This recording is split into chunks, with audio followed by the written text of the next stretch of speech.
വന്നാൽ നല്ല ഉപകാരമാണല്ലേ? നല്ല ഉപകാരം, നല്ല ഉപകാരമാണ്.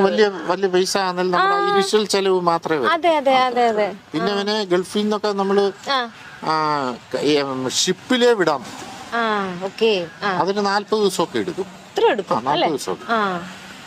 അപ്പൊ അതിന്റെ ചെലവെല്ലാം കൂടെ വന്നാലും നമ്മള് നമ്മുടെ നാട്ടിൽ വരുന്ന ഒരു ഇലക്ട്രിക് സ്കൂട്ടർ വാങ്ങിക്കുന്നവരെ വരത്തില്ല.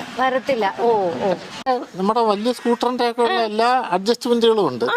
അതിന്റെ ഹെഡ്ലൈറ്റ് നോക്കിയോ, ഉണ്ടോ?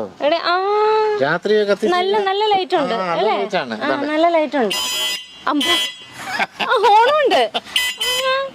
പിന്നെ ഇൻഡിക്കേറ്റർ ഉണ്ടോ? ഉണ്ട്. സെറ്റപ്പാണ്. കള്ളന്മാർക്ക് എടുത്തോണ്ട് പോകാൻ പറ്റുമോ? ഇല്ല, അതിന് ലോക്കുണ്ട്. അതിന്റെ ലോക്ക് എന്ന് പറഞ്ഞാൽ നമ്മൾ ഇതെല്ലാം ഉപയോഗം കഴിഞ്ഞിട്ട് നമ്മള് ഓഫ് ചെയ്യാന്ന് കൂട്ടിക്കും. ഓഫ് ചെയ്തിട്ട് ഇതും ഓഫ് ചെയ്തിട്ട് അവന്റെ ലോക്ക് ചെയ്യാം. ലോക്ക് ചെയ്ത ശേഷം പിന്നെ ഒന്ന് എടുത്തു നോക്കി. ഞാൻ എടുത്തോട്ടെ.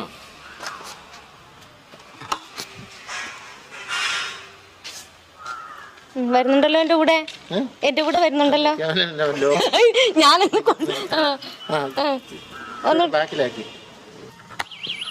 അമ്പ് വരുന്നില്ല.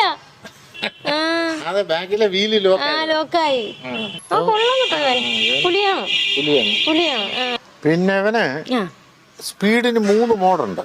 ഇത് ഫസ്റ്റ് മോഡ് എന്ന് പറഞ്ഞു കഴിഞ്ഞാൽ വളരെ നോർമലായിട്ട് പോകും. സെക്കൻഡ് മോഡിലിട്ടാ കുറച്ചുകൂടെ അവന്റെ ആക്സിലേറ്റർ ഉണ്ടോ? അത് സെക്കൻഡ്. തേർഡിലിട്ട് കഴിഞ്ഞാൽ നല്ല പുള്ളിങ് ആയിരിക്കും. നമ്മുടെ 3 ഗിയർ പോലെ 3 മോഡാണ്. ചേച്ചി ഓടിക്കോ? അയ്യോ ഇല്ല. പക്ഷെ എളുപ്പമാണല്ലേ ഓടിക്കാൻ? സൈക്കിൾ ബാലൻസ് വേണം. അത് മാത്രമല്ല, നമ്മള് മറ്റേ സ്കൂട്ടറിലൊക്കെ ആണ് ഇങ്ങനെ കാല് നീട്ടിയല്ലേ വിടുന്നത്. അത് നടക്കത്ത. നമ്മള് കാല് ഇങ്ങനെ വെക്കുന്നുണ്ട്. നമ്മുടെ ബാലൻസിങ് ഒരിച്ചിരി പരിചയമായില്ലെങ്കിൽ പണിയാണ്. അപ്പൊ കാണുന്നത്ര ഈസി അല്ല. നമുക്കൊന്ന് ഒരു പ്രാക്ടീസ് ഒക്കെ വേണം. പ്രാക്ടീസ് വേണം. നല്ല റോഡായിരിക്കണം.